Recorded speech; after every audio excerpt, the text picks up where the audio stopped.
Summertime, it's where we get all of our big projects out. We have to take everything out of the rooms so we can strip the floors, clean everything up and put back in.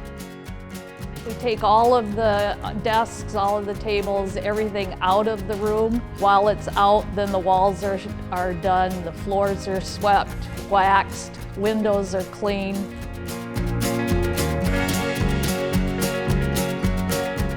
I like coming every day. There's something different to do. I think that's what is nice about it. And then you have that summer to school year transition where it gives you a little break.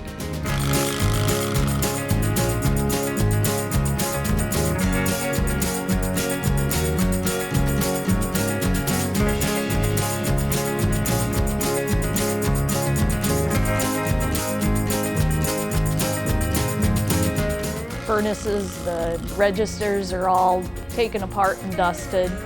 And then once we start putting things back in, all of the chairs are wiped off, gums off, desks are clean, and once those are clean, then everything gets put back in. The thing I look forward to is the head custodian gets his floors waxed and I can move back in and I feel like I'm making progress.